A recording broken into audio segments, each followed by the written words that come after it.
बताइए आज क्या बताना चाहेंगी। सर आज बताऊंगी नहीं, आज आपने बताना है। सर ये बताइए कि हमने सुना है कि आप लोग हाफिज सईद को जो है वो डिप्लोमेटिक तरीके से लेने की कोशिश कर रहे हैं, या इस तरह का कोई प्लान बनाया जा रहा है कि पाकिस्तान से कहा जाए कि हाफिज सईद को भारत के हवाले किया जाए। सर ये कहाँ तक ठीक है?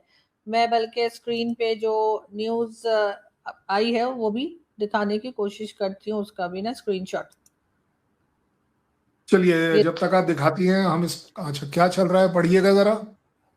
जी sir, India to issue summons to Hafiz Saeed in Pakistan via diplomatic channels sources. Hmm, तो सर ये क्या वाकई में ऐसा कुछ होने लगा है? आप लोग ऐसा कुछ करने जा रहे हैं? और आपका क्या ख्याल है कि पाकिस्तान बड़ी खुशी खुशी आपके हवाले कर देगा?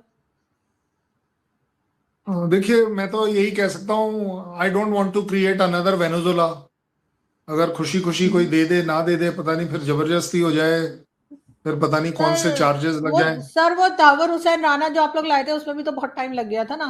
तो यहाँ भी ऐसे ही कुछ है? ठीक है, चलिए कोई बात नहीं, हम अच्छे तरीके से लीगल तरीके से काम करेंगे। मेरे कंट्री ने 2023 में 2023 में एक नया कानून लाया था, जिसको हम बोलते हैं BNSS, भारतीय नागरिक सुरक्षा संहिता। हम्म। 2023, हाँ करेक्ट, 2023 की ये बात कर रहा हूं मैं। सो उसमें जो आर्टिकल हमारा 356 है, जिसको अमेंड किया गया था CRPC का, तो उसमें जो अच्छी चीज वो है कि ये वो आर्टिकल है जो डील करता है कि अगर कोई एक्यूज्ड प्रेजेंट ना हो तो इस तरह के केसेस का क्या किया जाए, कि जिसको हम कह सकते हैं कि ट्रायल इन एब्स्टेंशिया, कि उसका हम्म। ट्रायल किया जाए क्योंकि ट्रायल तो होना जरूरी है। सो ये पहलगाम से रिलेटेड हाफिज सईद साहब ने जो अपनी तरफ से काफी कुछ कह दिया, पाकिस्तान के लीडर्स ने भी काफी कुछ कह दिया। उसके बाद हमारे पास काफी ऐसे नेशनल इंटेलिजेंस एजेंसी के पास प्रूफ हैं जो कि कोर्ट में दायर करे गए, और ले देकर बॉटम लाइन ये आ गई कि भाई वी वुड लाइक कि Hafiz Saeed should be tried, अगर सीधी सीधी बात करें। हम्म। सो उसका ट्रायल का जो प्रोसीजर है अब हमने स्टार्ट किया।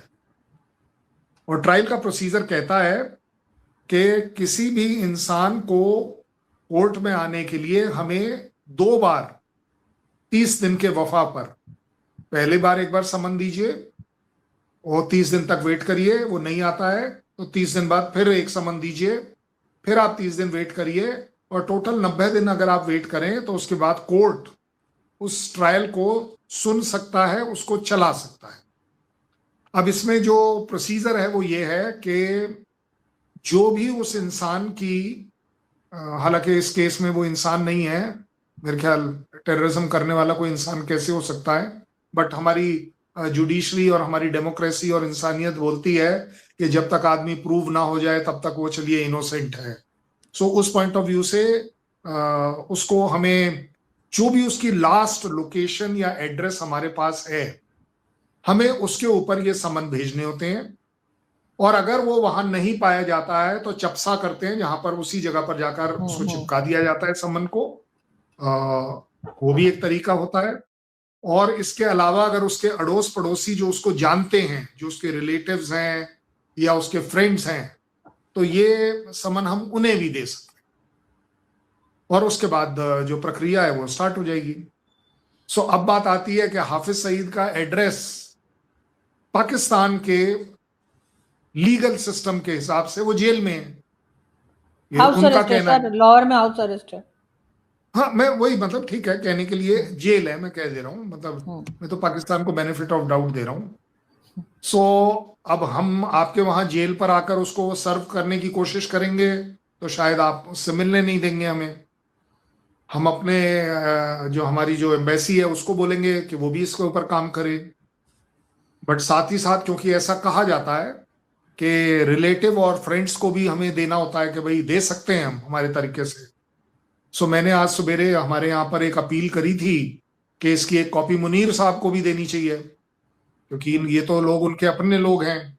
मैं एक्चुअली चाहता था मुशर्रफ साहब को दें, क्योंकि उनकी तो रिकॉर्डिंग है हमारे पास कि ये हमारे अपने मतलब हमारे अपने रिलेटिव लोग हैं, ये हमारे अपने लोग हैं। उन्होंने बाय नेम बोला था हाफिज सईद के लिए, बट अब अनफॉर्चुनेटली वो नहीं है।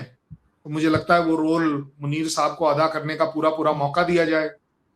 इसी की एक कॉपी मैं चाहूंगा कि शहबाज शरीफ साहब को भी सर्व कर दी जाए कि जनाब आपके रिलेटिव हैं, दोस्त हैं, जो भी हैं, अब आप ही के हैं। तो इन दो लोगों को तो जरूर देना चाहिए। इसके अलावा हम आपकी जो हमारा जो काउंसलेट वहां है और आपका काउंसलेट जो यहाँ है, हम उन्हें भी दे सकते हैं कि जी आप ये अपने कंट्री में, क्योंकि आपकी डिक्लेयर्ड पॉलिसी है कि वो आपके वहां पर हाउस अरेस्ट में है, अरेस्ट में है, जिस भी तरह की बात कर लीजिए। सो मुझे लगता है वो एक बड़ा अच्छा लीगल प्रोसीजर होगा। उसके बाद आरजू साहिबा की रिस्पॉन्सिबिलिटी स्टार्ट हो जाएगी, क्योंकि उसके बाद तो पाकिस्तान की बारी आएगी कि now the ball is in your court. अब देखा जाए कि चाकू की धार कितनी तगड़ी है, डेमोक्रेसी कितनी तगड़ी है, न्याय प्रक्रिया कितनी तगड़ी है। क्या जिस तरीके से आपके यहां से अभी थोड़े दिन पहले आवाजें आ रही थी कि वो Sheikh Hasina should go back, चलिए वो तो जाएंगी, उसके लिए तो हमारे पास एक्स्ट्राडिशन है। आपके साथ नहीं है तो क्या हुआ, आप तो न्यायमूर्ति हैं। पाकिस्तान से बड़ी न्याय और कहाँ होता है। पाकिस्तान की आर्मी जो अल्टीमेट है, उसको भी ये नोटिस जाना चाहिए कि जनाब ये आपके जो गेस्ट ऑफ ऑनर हैं, जरा उनको जरा समन दीजिए और उन्हें मौका दीजिए कि लेकिन वो सर क्या अपनी न्याय, उन्हें मौका दीजिए कि वो अपनी न्याय की लड़ाई लड़ पाए। मैं अब ये लास्ट बात बोल, लेकिन सर कितना आपको लगता है कि मुश्किल होगा पाकिस्तान की स्टेट के लिए कि आपकी इस बात को वो माने, इसलिए कि हमारे यहाँ तो आधे से ज्यादा लोग तो ये मानते ही नहीं है कि हाफिज सईद कोई टेररिस्ट है। आप खुद जानते हैं कई लोगों को जो टीवी चैनल्स पर भी आते हैं और वो आकर कहते हैं नहीं जी नहीं, वो तो बड़ा नेक आदमी है, वो तो बहुत भलाई के काम कर रहा है। और पाकिस्तान मैं स्टेट भी कह सकती है कि हम अपना सिटीजन किसी दूसरे के हवाले क्यों करें, अगर कोई सजा देनी है तो हम खुद ही दे देंगे। तो इस दोनों वो चीजों को जिसको कैसे लेंगे आप? जिसको जिसको बोलते हैं ना, क्या चोर की दाढ़ी में तिनका, कुछ ऐसे बोला जाता है हमारे यहाँ, एक कहावत होती है। हमारे यहाँ भी ऐसा है। मैंने तो अभी तक एक बार बोला ही नहीं कि आप उसे हमारे हवाले करें। मैंने तो तो नहीं सर बोला। मैंने क्या सर बोला? फिर उसका क्या मतलब मैंने है क्या सर, उस बोला? समन समन का मैंने क्या क्या मतलब बोला? है सर? हाँ। मैंने क्या बोला? मैं रिपीट करता हूं, अब आपको एकदम से समझ आ जाएगा। मैंने बोला कि हाफिज सईद को एक मौका दिया जाए कि वो न्याय प्रक्रिया में भाग लेकर न्याय लें। उन्हें न्याय मिलना चाहिए ना, ये तो आप मानेंगी ना, कोई भी इंसान हो उसे न्याय मिलना चाहिए। हम कह रहे हैं कि भाई आप इस तरह से इस चीज में, हम एक्चुअली बांग्लादेश की तरह नहीं कर सकते ना कि इन एब्सटेंशिया हसीना को उन्होंने डिक्लेयर कर दिया कि कल्प्रेट है, उनको फांसी की भी सजा दे दी और अब बोले जी उनको दिलाइए, हमें तो उन्हें फांसी देनी है। कम से कम हम उनसे तो अच्छे ही होंगे ना। और हम तो पाकिस्तान को एक्सपोज कर रहे हैं